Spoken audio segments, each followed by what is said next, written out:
Grabe. Iyak ako. Sobra. Dahil ngayon ko lang siya napanood ng buo.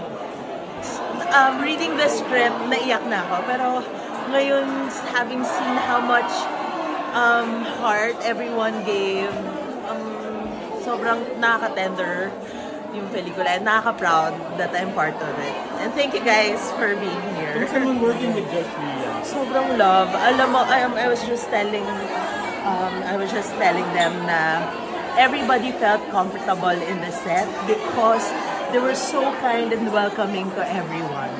So parang sila yung nag-set ng behavior and atmosphere. Kaya sobrang gaan, sobrang walang kaba because we really felt we're friends. Tapos yun, nag-bond din kami ng ilang araw kaya we really got to know each and every one. Kaya sobrang love ko yung mga tao sa production na. Kamusta naman yung experience mo na yun sa movie na Unhappy For You, yung shooting nyo sa Bicol, yes. Ayun, I'm really so proud of this film. I hope more people could see and support us para we can make more films like this. Yun. So please come to the theater nearest you and support Unhappy For You starting tomorrow. Grabe yung performance mo kanina, no? Parang lahat natawa kami and all that. Simpleng line lang pero grabe din. Salamat. Yun. And it was easy to give because you're also getting a lot from the people around you. Kung masasabi mo professional talaga yung dalawa, wala silang parang... Sobra. And I think it's even beyond professionalism. They're really cool people. Sobrang cool nila.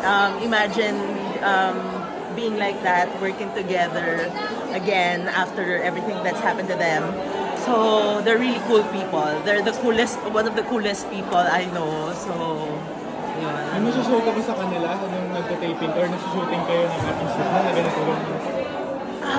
It's not really sweetness, not romantic kind of sweetness. You just know that they really care for each other. Alam mong they're beyond whatever happened to them in the past. And they're just really there for each other, supporting one another. Kaya ang sarap ma-witness yun. And parang ang ako natututo ka rin how to forgive and move on and just be happy for your ex-partner because yun nagkaroon din kayo ng samahan minahal nyo rin ng isa't isa kahit paano. So it's a good lesson for me seeing that in person. Miss Men, may question lang. Naka-work yung Josh Lia, diba? And you have your script. May question lang po. May mga eksena po ba dun sa movie na parang sila na yung naglinya? Or yung Josh Lia? Yung parang impromptu na yung linya? Kasi may mga time na parang real na yung lines sila. I'm sure meron. Pero hindi ko rin masyadong kabisado. And I'm not in all of their scenes.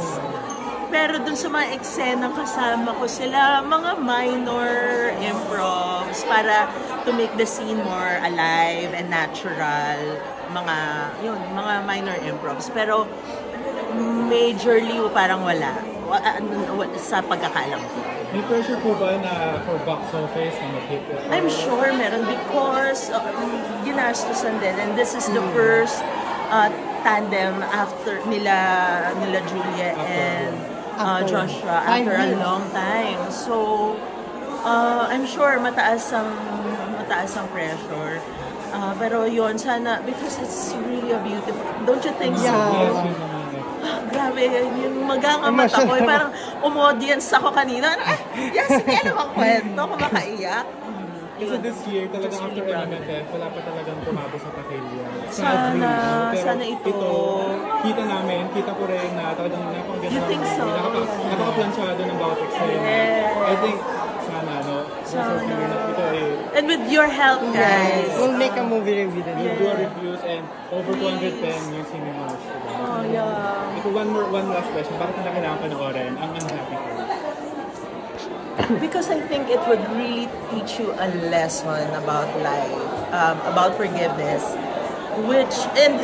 not just forgiveness for another person, but forgiveness para sa sarili mo. Kasi I think that's one of the hardest things to do. to forgive yourself and accept that you have made mistakes, di ba? And then move on from that. Yun. So, yun. I really feel good about this film. I'm so proud to be part of it. And sabi ko nga, hindi ako mahiyang i-promote siya because it's so heartwarming. Yeah. Sorry, Miss May, ang daming question. Pero how does it feel po na parang you're everywhere? Recently lang, you have movie and this one again. How was it? I'm grateful. I'm just really grateful that I get to do what I love doing. As in, 8 years old pa lang kasi ako ito. Sabi ko, I want to be an actor someday. So, whether that's theater, film, or television, I'm just so happy to be acting. This is such a privilege to be doing what I love, I know, and sana magpatuloy. And what's your upcoming projects po lang? Well, now that you asked, I'm not an actor here. I'm I'm the executive producer for Tabing Ilog the Musical.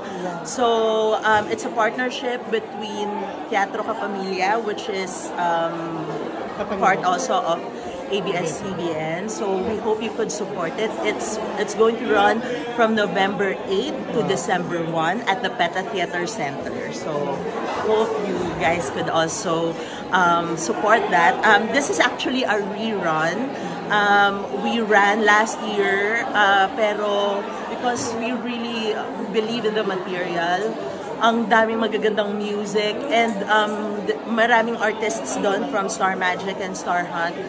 And even if first-timers sila sa theater, sobra nilang galing. So I hope you guys could also support that. Yeah. And final na lang po, any kapamilya or kapuso actor pa na gusto mong maka-work, sa dami mo na pong mga nakasama in theater and film. Top of mind. Ang dami. Oh my gosh. Ang dami. Ang dami na po kasi pero naka-work. before sila Joshua and Julia talaga, because kami ni Peter Sen were friends and napanood namin yung iba nilang films. And sobra talaga kaming bilib sa kanila. So, dati, wini-wish ko makatrabaho silang dalawa. And yun, ito na sa wakas. And you get to see them being such wonderful people. Ang sarap. Ang sarap. I'm grateful that I got this opportunity. Thank you po. Thank you guys. Salamat.